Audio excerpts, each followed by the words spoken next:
All right, let's dive into a geopolitical chess match where one of the world's biggest players isn't just making a move, they're literally rewriting the rulebook. We are talking about China's powerful new legal framework, one designed to fight back against international sanctions. And believe me, it pretty much changes everything. I mean, really think about that for a second. When a nation with the economic muscle of China decides it's not going to play by the same old rules anymore, what does that actually mean for global trade, for security, and for the whole balance of power? You see, at its heart, this is way more than just another trade dispute. This is a fundamental clash of ideas. We're talking two completely different visions for how the world should work. Okay, so this slide really gets to the core of the whole argument. On one side, you have this term you hear a lot, the rules-based order. The sources we looked at describe it as this flexible concept, one that Western powers often use to justify their actions, even if those actions aren't backed by, formal treaties. But on the other side, you've got international law, the stuff that's actually written down in things like the UN Charter. China's whole argument is that its new law is based on that. So if you look at it from their point of view, they're not trying to tear down the global system. Not at all. What they're saying is they want to reinforce a system based on the UN Charter. It's a way of pushing back against sanctions that are put in place by just one country without getting the UN's okay first. So with that whole ideological battleground set, let's get into China's main weapon in this fight. It's a pretty formidable new law. You could call it their legal counterpunch. Okay, it's a bit of a mouthful, but officially it's called the Anti-Improper Extraterritorial Jurisdiction Law. That term, extraterritorial, is just a fancy way of saying you're trying to apply your country's laws outside of your own borders. So what this new law does is it creates an official, formal way for China to hit back against foreign sanctions that it thinks are an illegal overreach. And look, one commentator we read really just put it bluntly. The message is basically, don't mess with us because now we have the means to really mess with you back. This isn't just about lodging a diplomatic protest anymore, this is about building a legal arsenal to actually fight back. So, what exactly sets this thing off? Well, the conditions are, let's just say they're intentionally broad. It could be anything from a violation of international law to something that threatens China's sovereignty. But that last point, that's the real kicker. It can be triggered by anything that China itself decides is interference in its internal affairs.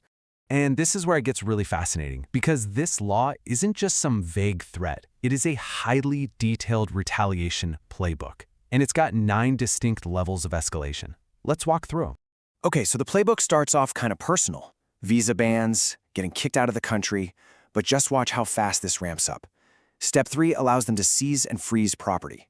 Imagine you're a foreign executive or a company with assets in China. That's a massive risk.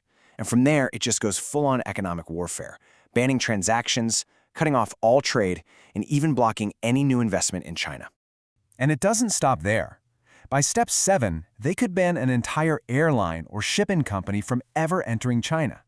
Step 8 brings in fines, and get this, the amounts aren't even specified. They could be huge. But it's that very last step, number 9, that is easily the most powerful and the most ominous. Other necessary measures. Just 3 little words, but they're deliberately vague, a catch-all that gives the government almost unlimited power to do, well, whatever it feels is necessary.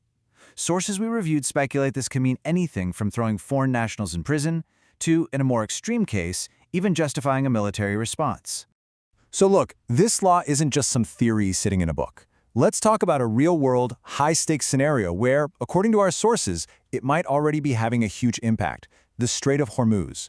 For anyone who doesn't know, the Strait of Hormuz is one of the most critical shipping lanes on the entire planet, especially for oil.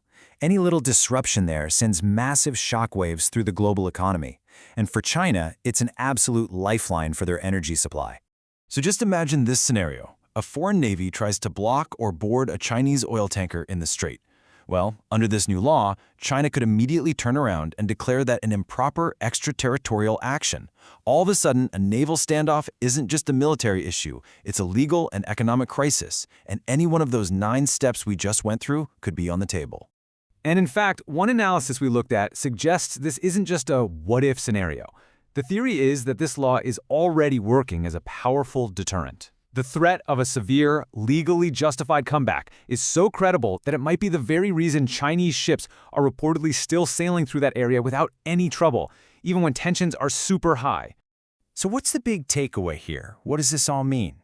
Well, China has fundamentally changed the game. They've moved way beyond just making diplomatic protests. Now, they have a codified legal doctrine for retaliation. They've officially turned economic pressure into a two-way street, and the consequences for anyone who crosses their lines are now spelled out, loud and clear. Which leaves us with a pretty fascinating and maybe a little unsettling final question. As countries around the world start to weaponize their legal systems like this, are we entering a new era? An era where global conflicts are fought first in courtrooms, with sanctions and asset seizures long before a single shot is ever fired on a battlefield. It's a thought that could completely redefine what a power struggle looks like in the 21st century.